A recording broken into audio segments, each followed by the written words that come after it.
Ricky is an educational psychologist. She wants to do a study examining whether or not a certain curriculum will help students learn math skills. In order to figure that out, she has to put together a math test that the students will take after they've been exposed to the curriculum.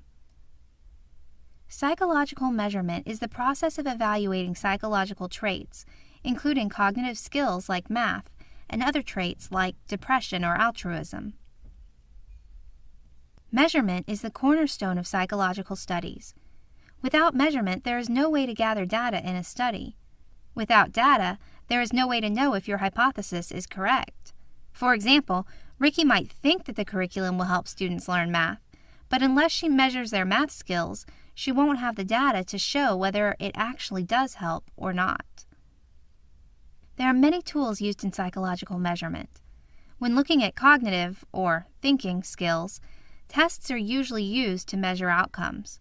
IQ tests are examples of psychological tests that measure cognitive skills. So is Ricky's math test.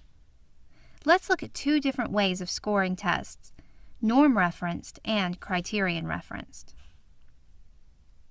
Ricky wants to know if her curriculum will help students learn math skills, and she's written a math test for the students to take.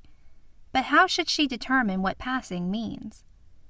A norm-reference test scores a test by comparing a person's performance to others who are similar. You can remember norm-referenced by thinking of the word normal. The object of a norm-reference test is to compare a person's performance to what is normal for other people like him or her. Think of it kind of like a race. If a runner comes in third in a race, that doesn't tell us anything objectively about what the runner did. We don't know if she finished in 30 seconds or 30 minutes. We only know that she finished after two other runners and ahead of everyone else. So if Ricky decides to make her test norm-referenced, she would compare students to what is normal for that age, grade, or class. Examples of norm-reference tests include the SAT, IQ tests, and tests that are graded on a curve. Anytime a test offers a percentile rank, it is a norm-reference test. If you score at the 80th percentile, that means that you scored better than 80% of people in your group. Norm-reference tests are a good way to compensate for any mistakes that might be made in designing the measurement tool. For example, what if Ricky's math test is too easy and everybody aces it?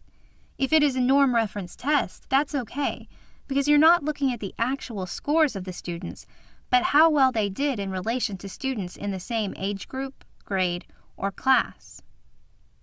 But norm-reference tests aren't perfect. They aren't completely objective and make it hard to know anything other than how someone did in comparison to others. But what if we want to know about a person's performance without comparing them to others?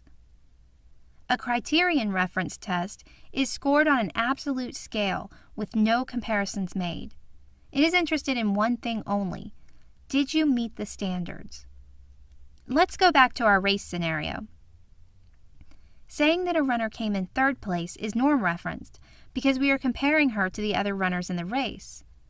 But if we look at her time in the race, that's criterion-referenced. Saying she finished the race in 58:42 is an objective measure that is not a comparison to others. Tests that are pass-fail are criterion-referenced, as are many tests for certifications. Any test where there's a certain score that you have to achieve to pass is criterion-referenced. So, for example, Ricky could say that students have to get a 70% on her test to pass, which would make it a criterion-referenced test. As we mentioned, criterion-referenced tests are good for giving an objective picture of how a person does. They are often seen as more fair than norm-reference tests, because how well the other people in the group do on the test doesn't affect your score. But it is difficult to measure certain things, and criterion reference tests run the risk of not giving a good picture of what people can and cannot do. Going back to Ricky, if her test is too difficult and the whole class fails, a criterion reference score will not take into account that the test was difficult. So in short, both criterion referenced and norm reference tests have positives and negatives. A researcher has to decide which is better for their study, a measurement tool that offers information about how people do in relation to others, or one that looks at non-comparative data of how students do. Psychological measurement involves assessing psychological traits. There are two major ways to score assessments in measurement. Norm reference tests look at how a person does in comparison to other people who are similar to them, while criterion reference tests look at a person's performance regardless of how others do. There are advantages and disadvantages to both.